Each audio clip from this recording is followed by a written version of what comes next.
जो भी रिलीजियस किताब हमारे सोचने को, हमारे पंखों को उड़ान ना आने दे, हमारे को दकियानुसी बनाए, हमारे को डरावना बनाए, डरपोक बनाए, इसलिए उनको चैलेंज करने की भी बात है, वो भी एक शिक्षा है। हमारे बुजुर्गों ने कोई बात कह दी, हम उसको मान रहे हैं बखूबी। हम अपने सब बुजुर्गों के प्रति इज्जत रखते हैं। इस धरती पे जितने भी हमारे से पहली पीढ़ी के लोग हुए, पूरी धरती पे हम सब उनके प्रति, हम सब की श्रद्धा और इज्जत होनी ही चाहिए।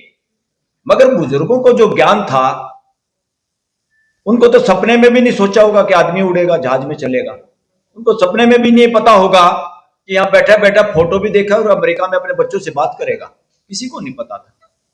और अभी तो बहुत कुछ होना बाकी है, इसलिए हमें उनको नए तरीके से इंटरप्रेट करना है अपने ग्रंथ, कथा, कहानियों को। जो भी लोग रिलीजियस चीजों में भी शामिल है, उनको भी अपना खुला दिमाग रखना चाहिए। उन रिलीजियस बातों को हमने आज के अस्तित्व के साथ, आज की रियलिटी के साथ तालमेल करके उसका इंटरप्रिटेशन करना चाहिए। और ये सारा सब रिलीजियस लोगों की जिम्मेदारी है, वो चाहे हिंदू, मुसलमान, सिख, ईसाई, पारसी, कोई भी हो। क्यों, आखिरकार हमारा सबका मकसद है पूरी धरती पे मानव जाति में भाईचारा। पूरी धरती पे अगर कोई पूरी धरती की बात नहीं करता, पूरी मानव जाति की नहीं बात करता, तो फिर वो धार्मिक ग्रंथ नहीं है, वो सांप्रदायिक ग्रंथ है। ये भी नोट कर लो, क्लियर कट, इसमें कोई वो नहीं। अगर तुम कोई ऐसा मंत्र इसलिए पढ़ना चाहते हो या किसी किताब को जानबूझ के इस तरह से करते हो कि भाई इससे दूसरे फड़केंगे, इससे वोट की राजनीति हो जाएगी, हिंदू मुसलमान हो जाएगा, क्रिश्चियन हिंदू हो जाएगा, XYZ हो जाएगा, इनसे ज्यादा बड़े आतंकवादी मानसिकता कोई नहीं है देश में, कोई भी है, वो किसी भी रूप में हो सकता है। जो भी आदमी और आदमी को बांटने की बात करता है वो धार्मिक है ही नहीं, हो ही नहीं सकता। और किसी भी धार्मिक किताब का, अगर उसको हम धार्मिक किताब का दर्जा देते हैं, उसकी हर चीज का मतलब अगर हम ये निकालें कि पूरी मानव जाति को जोड़ने के लिए, तो मतलब ठीक है। अगर उसका मतलब हम बांट के निकालना चाहते हैं, तो हम मतलब निकालने वाला भी बेवकूफ है, ना समझे, अज्ञानी है। वो ठेकेदारी ना ले कि मैं इस धर्म का प्रवक्ता हूं या मैं इस धर्म के ज्यादा मुझे नॉलेज है किताबों की। कोई भी किताब का मकसद कहीं ना कहीं अच्छा ही रहा है, तो उस मकसद को बताने की ड्यूटी आज की पीढ़ी की है। उसको इंटरप्रिटेशन, जैसे संविधान को भी तो इंटरप्रिटेशन रोज करते हैं, बार बार फैसले क्यों बदलते हैं। और इस देश की संविधान भी एक सबसे बड़ी धार्मिक किताब है, वो आप लोगों ने लिखी है, हमारे ही बुजुर्गों ने लिखी है। और आप ही MP बन के पार्लियामेंट में, विधानसभा में MLA बन के, आप और आपके बच्चे या आपका कोई जानकार, वही उसको ठीक करते हैं। इसलिए पूरी दुनिया को, खाली UN बनाने से काम नहीं चलेगा, पूरी दुनिया को जोड़ना है। साइंस हमारे से आगे है, साइंस ने पूरी दुनिया को जोड़ दिया मोबाइल के जरिए। आप एक दूसरे देश को वीजे पे रोक लगाते हो, भारत पाकिस्तान करते हो, बदमाशियां करते हो, पड़ोसी से सौहार्द बनाने में कामयाब नहीं आप लोग। और साइंस इंडिया और पाकिस्तान वाले की रोज व्हाट्सएप पे और मोबाइल पे बात कराता है, उसके बावजूद, सरकारों की बदमाशियों के बावजूद। तो साथियों, इंडियन कॉन्स्टिट्यूशन सिर्फ और सिर्फ देश में मानवीय व्यवस्था स्थापित करने के लिए, और उस व्यवस्था में सबकी भागीदारी हो, सुनिश्चित हो। जैसे घर में सबकी भागीदारी होती है, कोई कुछ काम करता है, कोई कुछ काम करता है, मगर उसमें यह नहीं है कि तुम्हें ये काम करना, तुम सफाई तुम ही करोगे बस, ये दिस इज रॉन्ग। और साथियों, ये बिल्कुल सही लिखा है, इकोनॉमिकल इनजस्टिस, खास तौर पे इस देश के अंदर वाल्मीकि समाज के साथ सबसे भयंकर इकोनॉमिक इनजस्टिस हो रहा है। किस नाम पे? कि आज तक भी सुप्रीम कोर्ट भी और सारे नेता भी, सारी सरकारें भी इस तरफ ध्यान नहीं दे पाई, और सफाई के काम को क्या लिख दिया? Unskilled labour.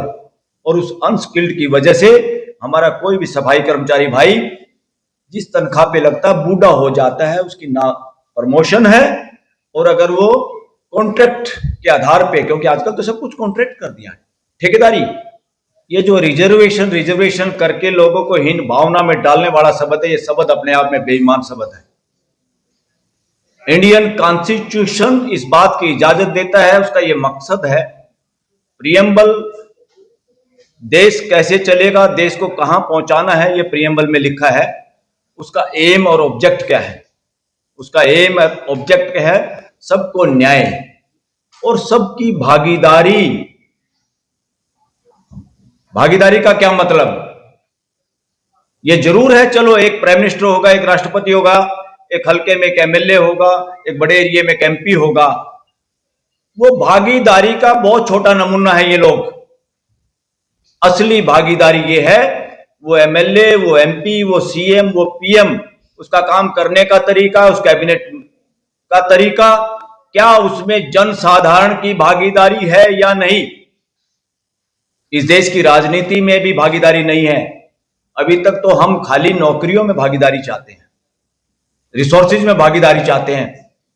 जब तक ये जो व्यवस्था है, देश का संविधान किसी को प्राइम मिनिस्टर बनाने के लिए या किसी पार्टी की सरकार बनाने के लिए कतई नहीं है, ना इसका कोई मकसद है ऐसा।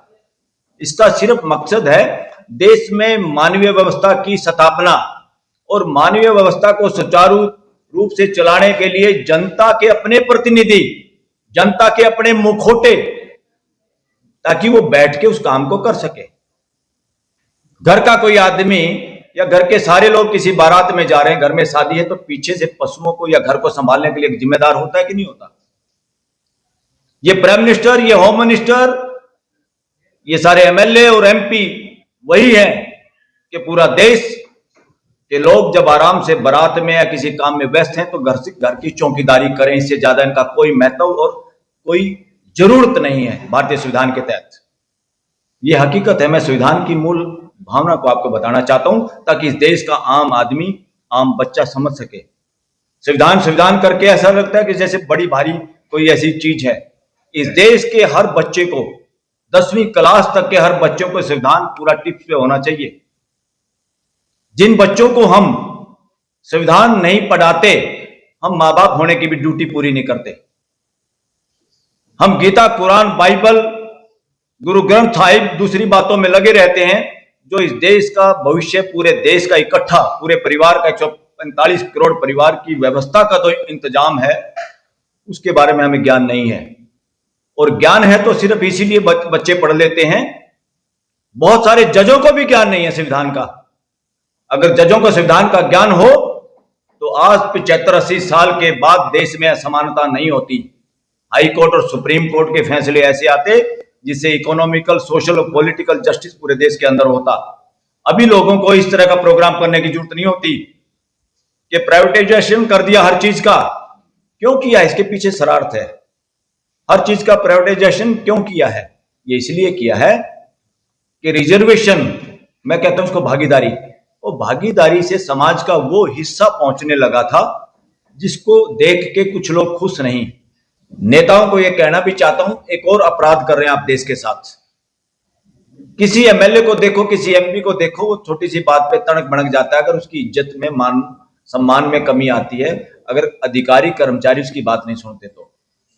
मगर यही एमएलए और एमपी लगातार रौंदते हैं इस देश के असली लोकतांत्रिक प्रहरियों को, जो सरपंच के रूप में है, पंच के रूप में है, जिला पार्षद के सदस्य हैं, ब्लॉक समिति के हैं। कभी इन्होंने सोचा नहीं, पॉलिटिकल रिप्रेजेंटेटिव जो भी होते हैं, जनप्रतिनिधि, उन सबको प्रोटोकॉल में होना चाहिए।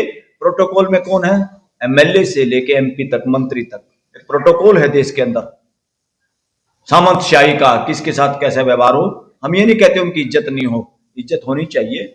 और सरकारी कर्मचारी जो व्यवस्था में भागीदारी करते हैं, उनको डायरेक्शन देने की उनकी जिम्मेदारी है, क्योंकि जनता उनको अपना प्रतिनिधि बनाती है कि आप सिस्टम को ठीक रखिए, संभाल के रखिए इनको।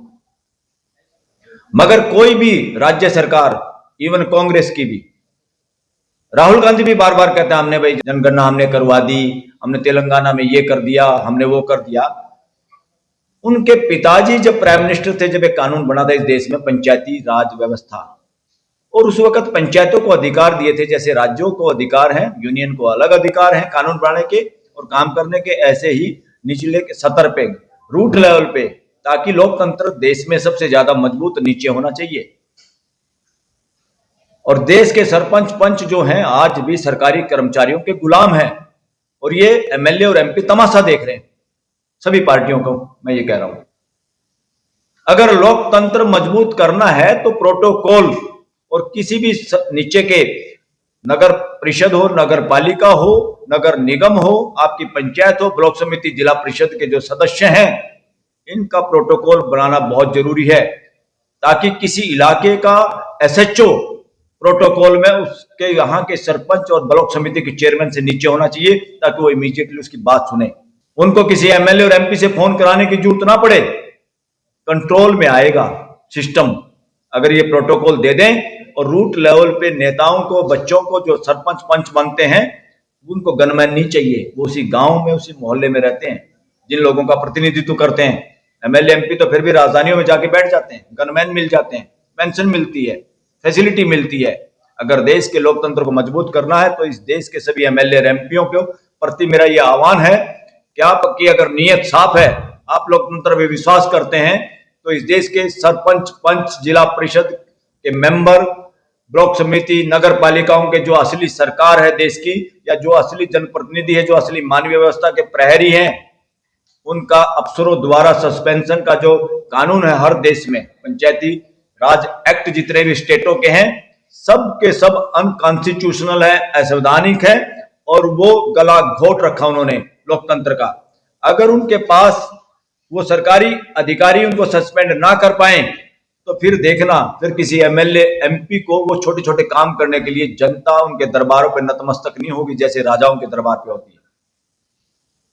अगर उनको सस्पेंड ना हो, फिर इतने युवा इस देश में सरपंच, पंच, पार्षद हैं, इतने लोग हैं, फिर किसी को इन पार्टियों के दफ्तरों को ढूंढने की जरूरत नहीं पड़ेगी राजधानियों में, दिल्ली में, क्योंकि सरपंच, पंच के लिए, पार्षद के लिए टिकट की जरूरत नहीं होती लोगों को। जिसका जो संपर्क अच्छा है वो जीतता है।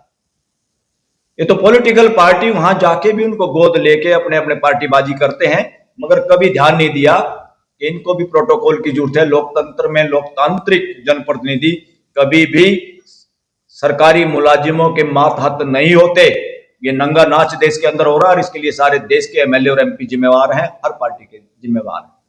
अगर आप चाहते हैं, आज रिजर्वेशन भागीदारी नीचे सबसे ज्यादा है, पंचायत लेवल पे, जिला परिषद में, ब्लॉक समिति में, महिलाओं की भी और हर समाज की, एससी, एसटी, ओबीसी की भी है।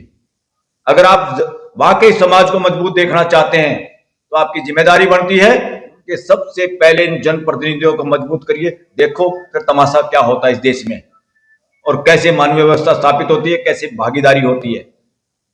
फिर वही सरपंच, वही पंच, वही जिला परिषद के लोग उस सिस्टम को पकड़ लेंगे जो लोगों के साथ भेदभाव करता है।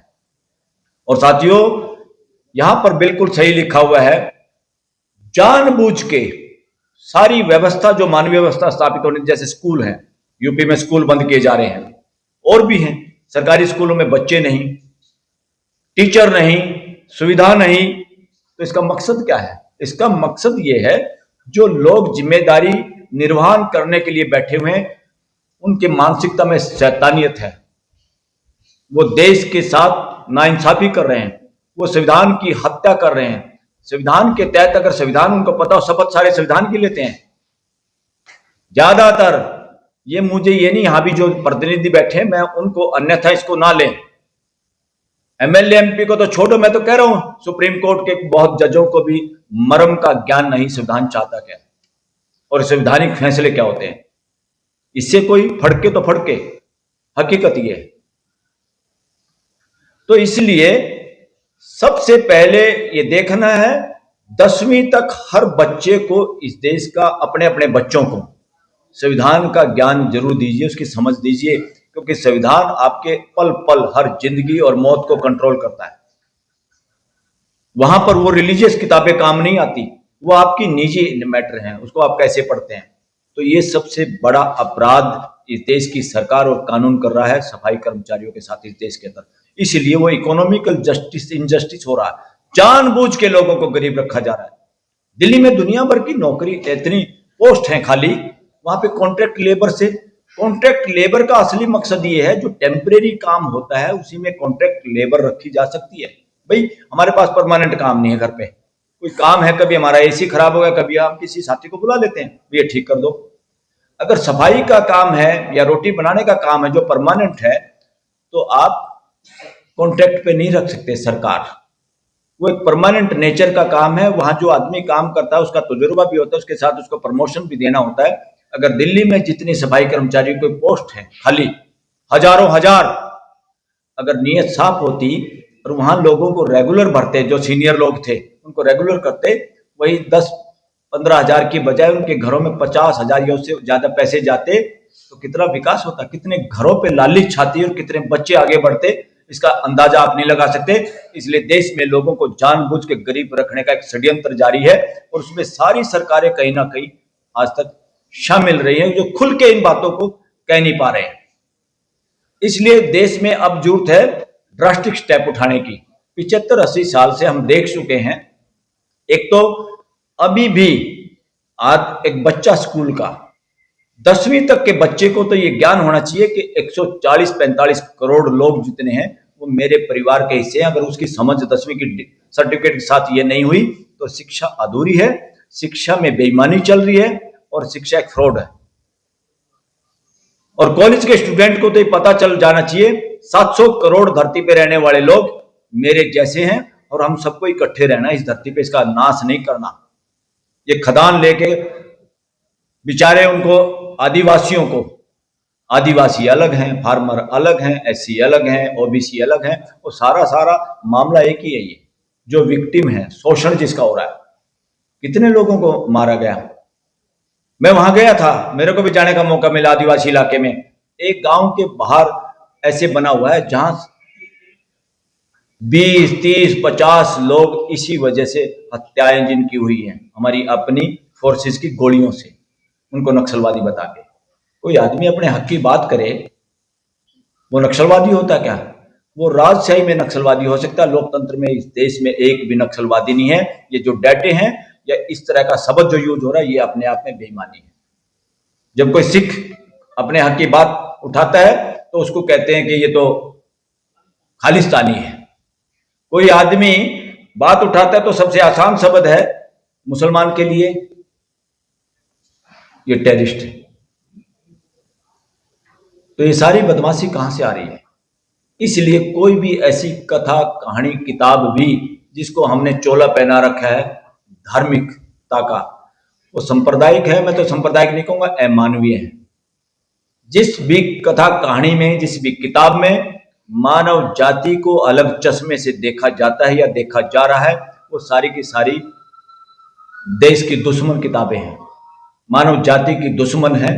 और उन किताबों का प्रचार प्रसार जो भी कर रहा है इस देश के अंदर, वो असली आतंकवादी है। कोई भी धार्मिक किताबें मानव जाति को जोड़ने के लिए हैं, तोड़ने के लिए नहीं। जो उनको कोट करता है लोगों को तोड़ने में, विभाजन करने में, वो इस देश के एक नंबर के दुश्मन है। वो कहीं भी हो सकता है। और इस देश की जुडिशरी को मजबूत होने की जरूरत है। जुडिशरी को जितना मजबूत होना चाहिए, जुडिशरी ने अभी तक हमारे सर्वे के हिसाब से 5-10% ईमानदारी से संविधान के हिसाब से काम किया है। अभी 90% काम बाकी है। अगर नियत साफ से संविधान के चश्मे से अगर काम करें तो इस देश की जो दुर्दशा आज है ये नहीं होती। हमारे लोग जमीनें बेच के इधर उधर, कोई कनाडा, कोई ऑस्ट्रेलिया, इधर उधर के देशों में जा रहे हैं। वहां देख के लोगों को लगता है बड़ी सफाई है, बड़ा ट्रैफिक नियम ये है वो है। अरे वहां है तो हम यहां नहीं कर सकते क्या?